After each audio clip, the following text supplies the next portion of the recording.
Hello guys, nandito na naman tayo. Siyempre, good morning muna rito at good evening dyan.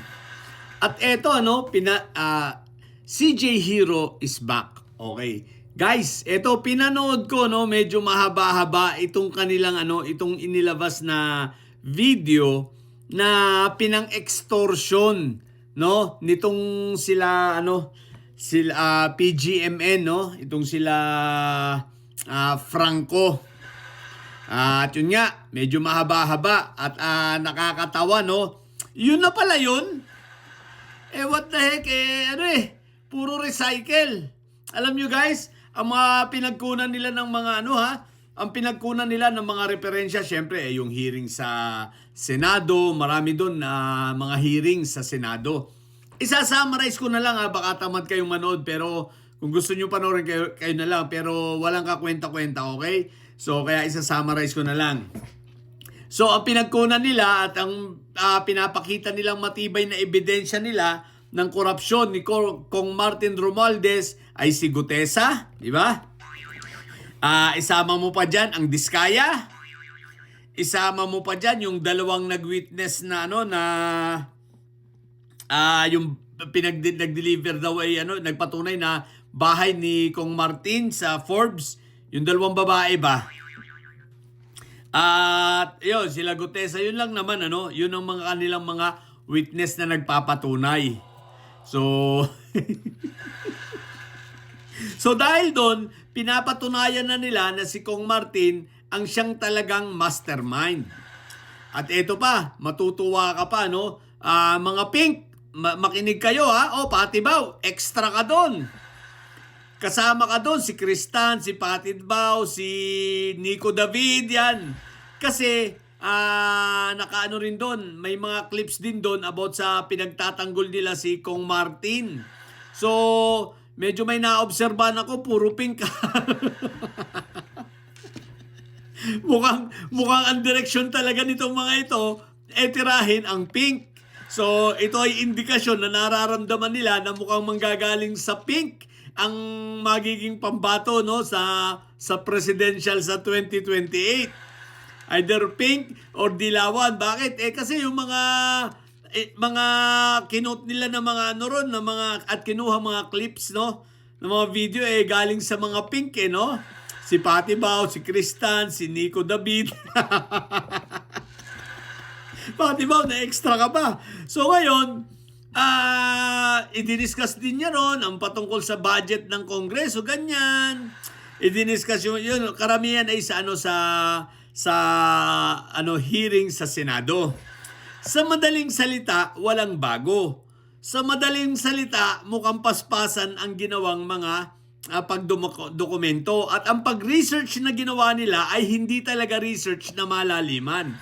Ang research na ginawa nila ay puro clips galing sa hearing ng Kongreso at galing sa mga kampanya nung nakaraang eleksyon. Katulad na lang ng si Jinky Luistro. So binanatan din doon dahil sa pagsasabi ni Jinky Luistro, si Kong Jinky na nung nangangampanya siya ng 2025 ay sinabi niya na nagpapasalamat siya kay Kong Martin dahil maraming naging project sa kanyang distrito.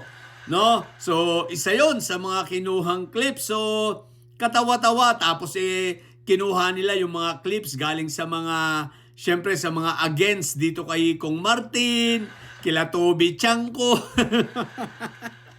So madaling salita, ang research ito ni CJ Hero hindi exclusive. Ang research nila na ginawa pala ay puro clips lang nanggaling sa mga dokumento na nanggaling mismo, kumbaga public knowledge na. Nanggaling sa mga hearing sa Congress, nanggaling sa hearing sa Senado, pati sila Kong Barbers nandun rin. What the heck, sa madaling salita guys, ang documentaryong ito ay walang kakwenta-kwenta dahil wala talaga silang malalim na research na ginawa. Hindi talaga sila yung sasabihin mo na may mga pasabog at exclusive, sapagkat ang lahat ng mga halos nandun ay puro public knowledge na, puro kinuha lang sa mga video clips ng iba't ibang vloggers at iba't ibang mga istorya galing sa mga news agencies at sa mga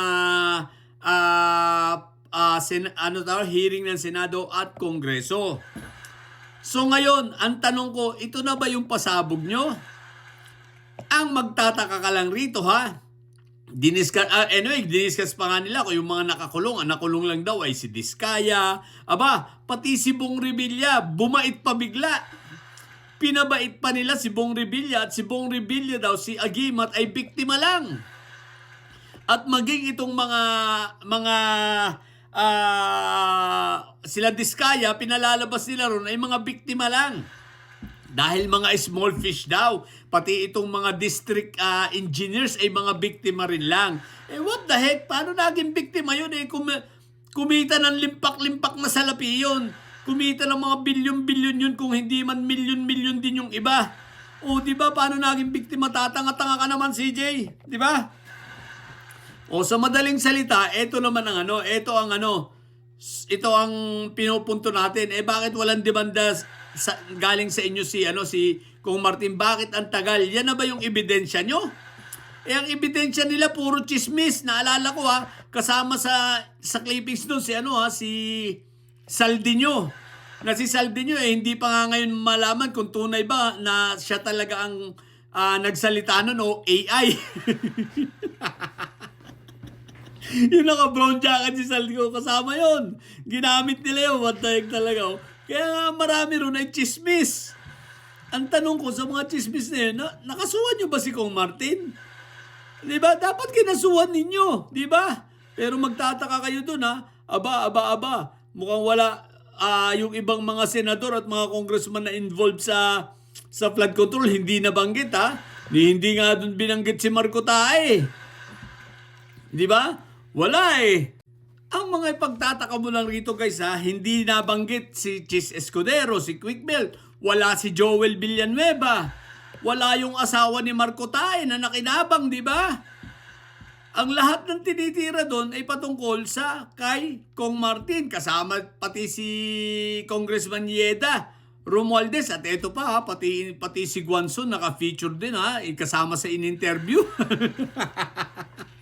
So very obvious na ito ay kapag kaalyado nila hindi kasali. So talagang ito video na para mang extortion talaga. So ang tinumbok lang ay si Kong Martin, pero pinapatungkulan nila ay flood control. Kaya lang walang bago. Bakit? Luba na yan Hindi nga kayo nakapagdemanda kay Kong Martin di ba? Ngayon ididemanda na ng ombudsman pero tingnan lang natin. Dahil kahit si ombudsman ang ginamit na lang na pampalubag loob, ang ginamit na referensya si Gutesa. Gutesa, yung AI ni Saldiño, di ba? What the heck? So ito na pala yon. Pasabog na yan. Akala ko talaga pasabog ang inayupak. Ang haba-haba ng video tapos walang kakwenta-kwenta. Ang ending chismis.